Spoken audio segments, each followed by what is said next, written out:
अगर आप भी सुज़लॉन एनर्जी के शेयर के अंदर इंटरेस्टेड हो तो आज की इस वीडियो को एंड तक जरूर देखना, क्योंकि सुज़लॉन एनर्जी के शेयर के अंदर बहुत बड़ी राइट्स इशू करने की न्यूज़ आ चुकी है, जिसके बाद स्टॉक के अंदर हमें एक बहुत बड़ी तेजी आने वाले कुछ दिनों के अंदर देखने को मिल सकती है। तो आज की इस वीडियो को एंड तक जरूर देखना, क्योंकि आज की इस वीडियो में आपके साथ बात करने वाला हूं सुज़लॉन एनर्जी के कंप्लीट एनालिसिस के ऊपर। बात करेंगे उसके टेक्निकल एनालिसिस के ऊपर, फ्यूचर टारगेट्स के ऊपर, एंड इतनी बड़ी न्यूज़ आने के बाद क्या हमें स्टॉक के अंदर एक बड़ी तेजी देखने को मिल सकती है एंड किस लेवल पे पोजीशन नई बनानी चाहिए। इन सारी चीजों के ऊपर आपके साथ बात करने वाला हूं, आपके सारे डाउट्स क्लियर हो जाएंगे। एंड अगर आप ऑलरेडी सुज़लॉन के अंदर पोजीशन बना के रखी हुई है एंड अगर लॉस में फंसे हुए तो कैसे उस लॉस को रिकवर करना है उसके ऊपर भी बात करेंगे। तो वीडियो को एंड तक जरूर देखना। वीडियो को स्टार्ट करने से पहले अगर अभी तक आपने हमारे यूट्यूब चैनल सक्षम गोस्वामी को सब्सक्राइब नहीं किया तो हमारे चैनल को सब्सक्राइब कर दीजिए एंड बेल नोटिफिकेशन भी दबा दीजिए। अगर आपको वीडियो पसंद आए तो डेफिनेटली वीडियो को लाइक एंड शेयर जरूर कीजिएगा। तो चलिए शुरू करते हैं। सबसे पहले सुज़लॉन एनर्जी के शेयर के अंदर बात करेंगे कुछ इंपॉर्टेंट लेवल्स की, या सबसे पहले न्यूज के ऊपर बात कर लेते हैं। सब लोगों को पता होगा कि this state run utility firm board has approved raising of 1200 crore via rights issue. The company will raise the amount by issuing 240 crore shares with face value of ₹2 each at an issue price of 5 per share। Company यहाँ पे rights issue करने वाली है 1200 करोड़ की, जिसमें 240 crore shares होंगे and ₹2 की face value होगी। तो डेफिनेटली इसकी वजह से स्टॉक के अंदर एक हमें बड़ी तेजी देखने को मिल सकती है। लास्ट के कुछ दिनों से हमें ऑलरेडी एक बड़ी तेजी देखने को मिली थी स्टॉक के अंदर, पर रिसेंटली यहाँ पे थोड़ा सा एक सेल ऑफ देखने को मिला। मैं सिंपली अगर आपको डेली टाइम फ्रेम पे यहाँ दिखाऊं तो डेली टाइम फ्रेम पे आप एक चीज क्लियरली देख सकते हैं कि यहाँ पे ऑलमोस्ट थर्सडे के दिन एक काफी बड़ा 12% का मोमेंटम आया था, बट अब अगेन यहाँ पे एक सेल ऑफ देखने को मिला। बट आज के दिन भी हमें यहाँ पे एक अच्छी खासी बाइंग की पोजीशन बनती हुई दिख रही है। मैं सिंपली आपको एक इंपॉर्टेंट चीज बताऊं तो आपको कुछ चीजों का इंपॉर्टेंट ध्यान रखना जरूरी है। मंथली टाइम फ्रेम पे मैं आपको कुछ इंपॉर्टेंट लेवल्स बताता हूं जिनका ध्यान रखना बहुत ज्यादा जरूरी हो जाता है। वो ये कि आप ध्यान दे सकते हैं यहाँ पे कि स्टॉक काफी टाइम से एक डाउन ट्रेंड में रहने के बाद फाइनली एक अप ट्रेंड के अंदर आया है एंड अभी जिस लेवल्स पे ये ट्रेड कर रहा है this is not a sell off, यहां से सिर्फ एक रिट्रेसमेंट जैसा दिख रहा है। अगर यहां से सेल ऑफ दोबारा आना होता तो स्टॉक डेफिनेटली यहाँ पे लोगों के स्टॉप लॉसेस लेता है, यहाँ पे स्टॉप लॉस हंटिंग करता है, एक डबल टॉप जैसा पैटर्न बना के ब्रेकडाउन देता है एंड फिर नीचे आता। But stock is still looking bullish. यहाँ पे एक रिट्रेसमेंट वाला फेज चल रहा है। स्टॉक थोड़ा साइडवेज जाने के बाद दोबारा पॉजिटिव निकल सकता है, इसकी एक बहुत अच्छी प्रोबेबिलिटी दिख रही है। जैसे न्यूज आते हुए दिख रहे हैं तो डेफिनेटली यहाँ स्टॉक के अंदर एक अच्छी उम्मीद दिख रही है।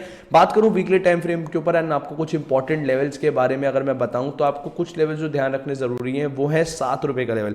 ₹7 का लेवल स्टॉक की सबसे इमीडिएट सपोर्ट है। पहले एक रेजिस्टेंस की तरह यहाँ एक्ट कर रही थी, अब एक सपोर्ट की तरह एक्ट कर रही है।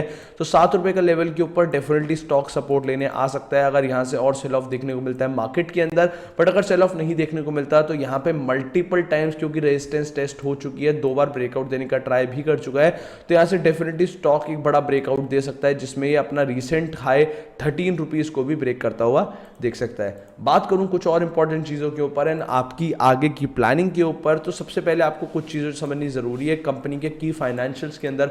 वो ये है कि industrial renewable energy equipments and services के अंदर कंपनी काम करती है। लॉस मेकिंग कंपनी है, 44 माइनस का पी रेशियो है। स्मॉल कैप कंपनी है, 8,907 करोड़ की मार्केट कैप है। उसके अलावा कंपनी की बात करूं तो 2021 में रेवेन्यू प्रॉफिट में एक थोड़ा सी बेटर सिचुएशन देखने को मिली थी। कंपनी प्रॉफिट की सिचुएशन में भी आई थी, बट 2022 में दोबारा कंपनी के सेम कंडीशंस हो गई है। इवन तो रेवेन्यू बढ़ रहा है बट प्रॉफिट नहीं बन रहा है। इसका सिंपल बड़ा रीजन अगर मैं आपको की फाइनेंशियल में दिखाऊं तो आप देख सकते हैं कंपनी के ऊपर एक तो बहुत बड़ा डेट है। उस डेट के बाद अगर आप कंपनी देखेंगे तो नेट इनकम कंपनी कमा तो पा रही है 2200, मतलब काफी बड़े प्राइस यहाँ पे नेट इनकम, बट उसकी सॉरी ये टीटीएम है, ये मैं टीटीएम की बात कर रहा था। यहाँ फिस्कल ईयर की बात करेंगे तो यहाँ क्लियरली देख सकते हैं पीबीआईटी 734 का है, क्योंकि कंपनी को इतना ज्यादा इंटरेस्ट पे करना पड़ रहा है, इतना डेट है कंपनी की बुक्स में, इसकी वजह से 0.40 ही सिर्फ नेट इनकम बच रहा है, प्रॉफिट बिफोर टैक्स बच रहा है एंड आफ्टर टैक्स कंपनी की इनकम नेगेटिव होती हुई दिख रही है। कंपनी का मेन रीजन डेट है जिसकी वजह से कंपनी अंडर परफॉर्म कर रही है, बट ये शेयर्स राइट्स इशू करने के बाद हो सकता है कंपनी की सिचुएशन थोड़ी सी बेटर होते हुए दिखे, क्योंकि कंपनी का डेट टू इक्विटी रेशियो थोड़ा स्टेबलाइज होता हुआ दिखेगा। कंपनी के अंदर नई इक्विटी इंट्रोड्यूस होगी जिसकी वजह से कंपनी की परफॉर्मेंस के ऊपर डेफिनेटली एक बड़ा फर्क हमें देखने को मिल सकता है। शेयर होल्डिंग पैटर्न में आप देख सकते हैं प्रमोटर्स की 14.92 है जिसके ऊपर भी फर्क पड़ेगा। Mutual fund 0.06, 13.74 domestic, 7.99 foreign and 63.29% retail के पास है। बात करें आगे स्टॉक की, तो सबसे पहली चीज आपको ये चीज यहां ध्यान रखने जरूरी है कि स्टॉक के अंदर एक रिट्रेसमेंट फेज चल रहा है। यहाँ से स्टॉक ने एक बड़ी रैली करी, फिर एक रिट्रेसमेंट आया, अब एक डबल बॉटम जैसा पैटर्न बना के स्टॉक पॉजिटिव जाने की यहाँ पे ट्राई करेगा। अगर मैं आपको क्लियरली फिबोनाची लगा के दिखाऊं बॉटम से टॉप तक, तो आपको एक चीज क्लियरली यहाँ दिख जाएगी कि स्टॉक ने यहाँ इतना बड़ा मोमेंटम करा, फिर एग्जैक्ट अपनी 61% की रिट्रेसमेंट लेवल पे सपोर्ट लेता हुआ दिख रहा है। एक डबल बॉटम जैसा पैटर्न डेफिनेटली बनता हुआ हमें दिख सकता है अगर स्टॉक यहाँ से पॉजिटिव चले जाता है। एंड अगर स्टॉक आने वाले 1 से 2 दिन के ऊपर 9 रुपए के ऊपर क्लोजिंग दे देता है या फिर इस वीक के अंदर 9 रुपए के ऊपर क्लोजिंग देता है, तो डेफिनेटली स्टॉक के अंदर एक बड़ी तेजी आप सब लोगों को देखने को मिल सकती है।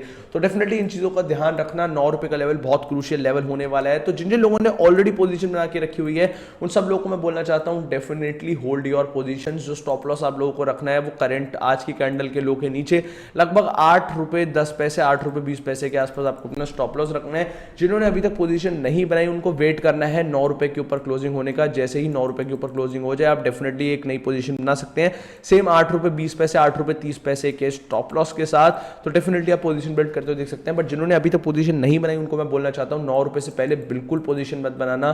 9 रुपए के लेवल के ऊपर आने दो, स्टॉक को थोड़ा सस्टेन करने दो, उसके बाद ही पोजीशन बनाना। क्योंकि अगर 9 रुपए के ऊपर सस्टेन कर जाता है स्टॉक तो डेफिनेटली हमें 11.5 12 रुपए तक के टारगेट्स आने वाले कुछ टाइम के अंदर देखने को मिल सकते हैं। तो आई होप आपको ये सारी चीजें समझ आ गई होंगी। अगर समझ आ गई तो डेफिनेटली वीडियो को लाइक एंड शेयर जरूर करना। वीडियो में कुछ भी डाउट आया तो कमेंट बॉक्स में जरूर बताना, मैं सारे क्वेश्चंस का आंसर करूंगा। बाकी thank you guys, I will see you in the next video.